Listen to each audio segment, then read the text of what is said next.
Plot. Guy Montag is a fireman who starts fires instead of putting them out. The firemen in this story burn people's houses down because they are reported for having books. Montag is walking at night when he meets Clarice McClellan, a 17-year-old student who loves school. A few nights later, when answering a call to burn a house down, the woman that lives in the house chooses to start the fire herself and die with her books. The next day, when Montag calls in sick because he's having flashbacks of the night before, Beatty goes to Guy's house to lecture him about why books are banned. Guy meets Professor Faber while trying to memorize the book he stole from a house, the Bible. Faber makes an earpiece that Montag can listen to and talk into. Montag reads poetry to two of Mildred's friends, telling them that this is what they do when they find a book. Read it to see how crazy the books are. The firemen get a call to go to Montag's house. Beatty tells him to burn it down himself. Montag burns everything but the books. Beatty slaps his face and the earpiece falls out. Then Beatty threatens to hunt Faber down. Montag turns and burns Beatty to death with the flamethrower. Montag is on the run through the city when he dives into the river and wades down the river so that the hound will lose his scent. Montag meets Granger and his buddies who are living on the riverbanks. Montag is with Granger when they see the city being bombed during the war. Montag, Granger, and his buddies go to help the bomb survivors. Characters. Guy Montag, named after a paper manufacturing company, has a true passion for books, kills Beatty with a flamethrower, his wife leaves him, and he finds a meaningful way to live. Mildred, leaves Guy for society, addicted to TV, betrays Montag, cares more about technology than her husband, only attachment to family is her favorite soap opera, relates to some people in life today. Beatty, loves burning books, has a vast knowledge of books, chooses not to fight Montag and die, likes books but doesn't want to admit it. Faber, a coward that starts to become more brave, tries to control Montag's mind in a good way by reading him the book of Job, a former English professor and knows a lot about books. Setting, a future America. Basically, it's an atmosphere of false happiness. The main settings are Faber's house, the firehouse, Montag's house, the street where Montag meets Clarice, in and around the river, throughout the woods, and the town that was destroyed by the atomic bomb. The time is very much into the future in America. The setting affects the author's purpose because if it would have taken place in the past or the present, the theme would change drastically because censorship is not so strict in the present and the past. Therefore, since the theme would change, the author's purpose would be different. Also, the book would be very different because of the setting. Conflicts. Guy and Mildred's relationship is very troubled. Guy wonders why he married Mildred, and neither of them can remember how they met. Their personalities clash. For example, Mildred loves technology, and Guy is the total opposite. As his interest in books grow and more distant and questionable their relationship becomes, Mildred winds up pulling the alarm on her husband because she knew about Montag's secret pile of books. She jumps into a cab and speeds off. Mildred abandoned her husband and probably doesn't care if he dies or not. 2. The whole city is after Montag for killing Beatty. He runs to Faber's house where he learns that a new mechanical hound is looking for him. Montag flees from Faber's house and drifts into the river, downstream, and into the country. He follows the old abandoned railroad tracks until he finds a group of renegade intellectuals led by a man named Granger who welcomes him. Theme: the danger of censorship. In his discussion with Montag, Beatty mentions dog lovers being offended by books about cats and cat lovers being offended by books about dogs. People do not know why other people feel the way they do or things a certain way because censorship has restricted that knowledge and that ability. Number 2, life is more complete, true, and satisfying when knowledge is welcomed into it. Montag fights against ignorance, trying to help others welcome knowledge into their lives.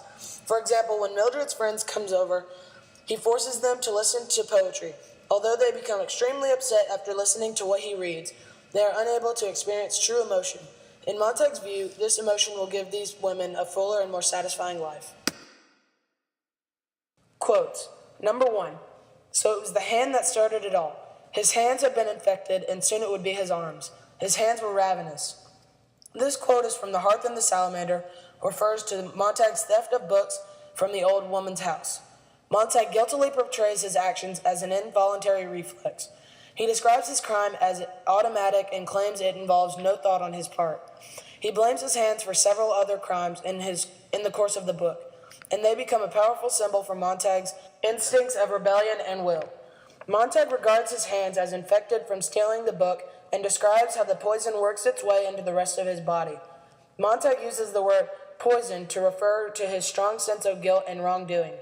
Montag's hands function as a symbol of defiance and thirst for truth. 2. We must all be alike. Not everyone born free and equal, as the Constitution says, but everyone made equal. A book is a loaded gun in the house next door. Burn it. Take the shot from the weapon, for each man's mind. Captain Beatty says this at the end of The Hearth and the Salamander while explaining the revisionist history of firemen to Montag in his home. It is important to note that Beatty's whole speech has an ironic sound. He defends the disintegration of authenticity in a passionate, almost regretful tone. He is willing to defend the equalization of society while still remaining educated himself, and denounces the use of books as weapons while freely using them that way himself. Because of these ambiguities, Beatty and he uses the book-educated mind as loaded gun to manipulate Montag mercilessly. One wonders, as Faber does, if he chose this job after a fall from faith in books, as he claims, or to enable himself to gain legal access to books through his position of authority. 3.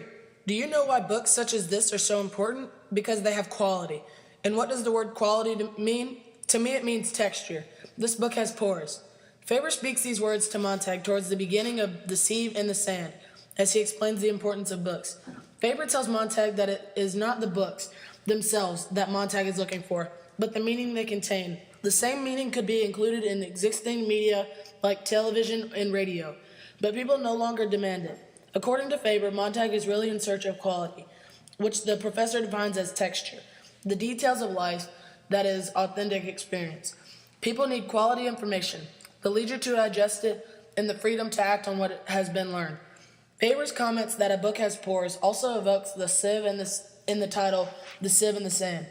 Trying to fill your mind by reading books is like trying to fill a leaking bucket, because the words slip from your memory before you can even finish reading anything.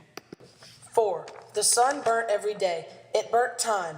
Time was busy burning the years and the people anyway, without any help from him.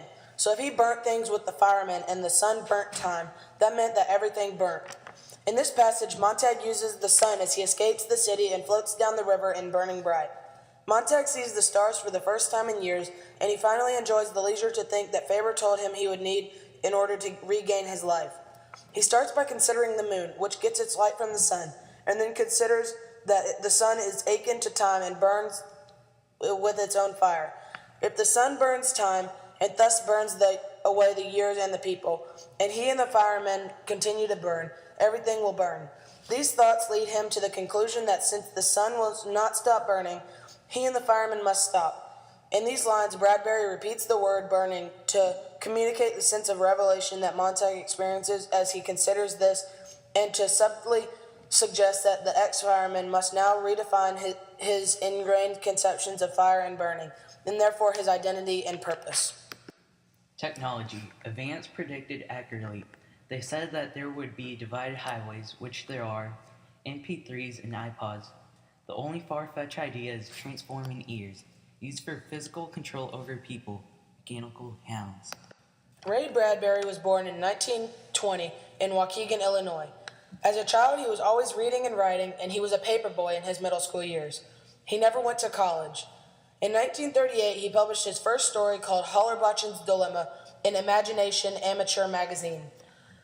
He was greatly influenced by his aunt, a costume designer for plays, who took him to many plays and encouraged him to use his imagination.